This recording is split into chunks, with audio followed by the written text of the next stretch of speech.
Okay, good afternoon, everybody. My name is Sally Lewis. I'm the National Director for Value-Based Healthcare in Wales. It's a pleasure to be here this afternoon. And we're moving the discussion now onto how we can accelerate data-enabled research, particularly in the context of personalised medicine in active and healthy ageing, of course. So we're fortunate to have with us today Dennis Horgan, who is the Executive Director of the European Alliance of Personalised Medicine, Karina Dantas, the Director of Innovation at Caritas Coimbra in Portugal, and finally Tony Dejeu, Director for the Agency for Health Quality and Assessment in Barcelona. Okay, so good afternoon to everyone. First of all, I have a disclaimer to present because Henrique Martins, who actually spoke before in the panel before, is Portuguese as I am, but we are just meeting now because we didn't met and we didn't organize the presentations together, I have to assure, but you understand why I'm saying this afterwards. Because this is obviously a very technical issue and we are a caregiver organization, my purpose is not to provide any technical information on it.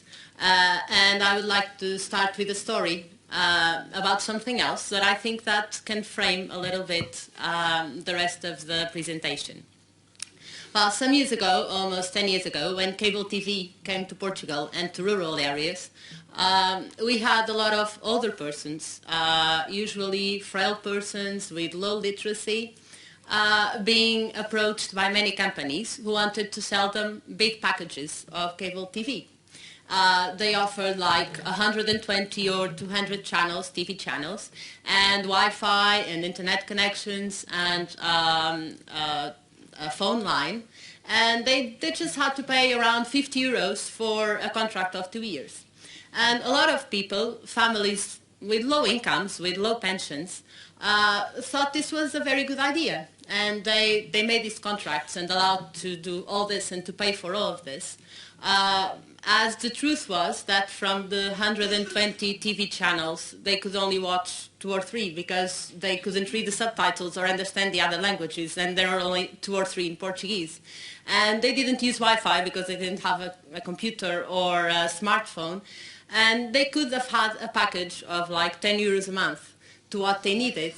But the truth is that they bought the big one. And I believe that the main reason why they did this wasn't because they were deceived. They understood that they were buying this. What they didn't understood was exactly what they were buying. And that, if I can, yeah.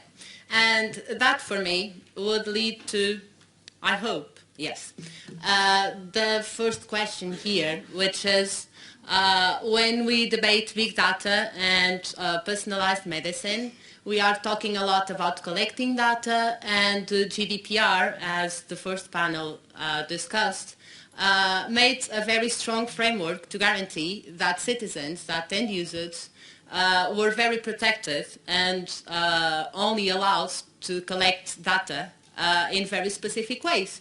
We speak about explicit consent and a very thorough one on the data collection. But the truth is that, in my opinion, as caregiver, and seeing especially more frail groups like older persons, the truth is that a lot of persons will consent to something that I don't think they understand fully.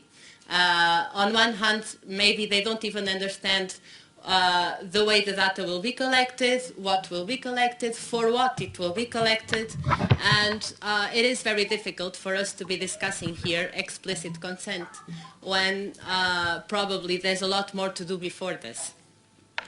Because the truth is, and this is how I connect to Henrique Martins, the big issue is that in reality there is not enough digital literacy or health literacy, at least among the older adults of the population.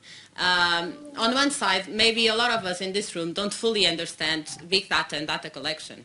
So maybe there isn't just a problem in the older population.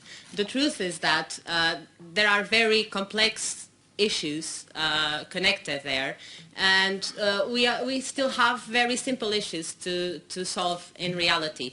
I believe the first big issue here is that we have a big gap between what we are discussing here today, which is in a high policy level, and what happens in reality, and they are probably 10 years distance.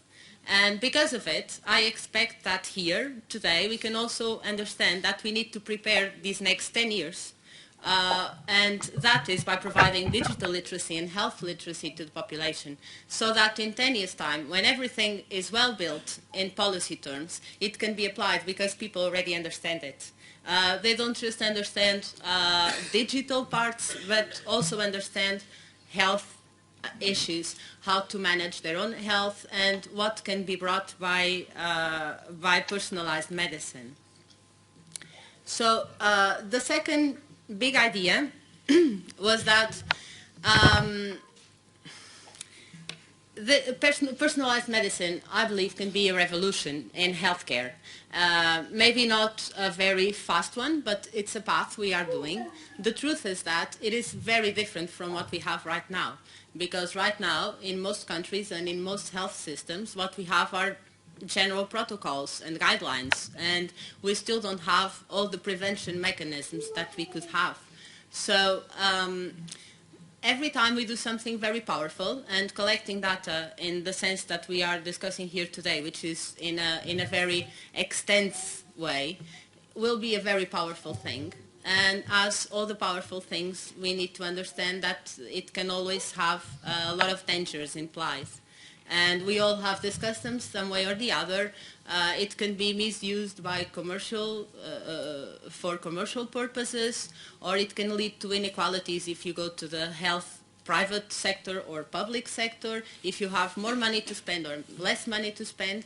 And despite all this, it is very important to understand that for all of us, private organizations, public companies, other stakeholders, national authorities, if we don't understand that ethics on collecting data is a core value, then we won't succeed on this. I think there will be enough benefit, social, financial benefit, also economic benefit on all of this if we do it the right way. And I hope that ethics is not considered as an option or something we need to disclaim on the form, on the informed consent form, but that it is something that will guide us through this. And hopefully we can take it as a mission towards common good. Thank you, Karina.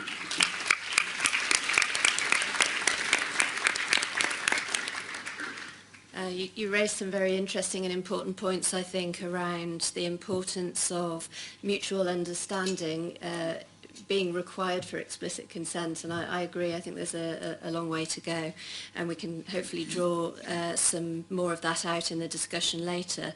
But first I'd like to hand over to Tony.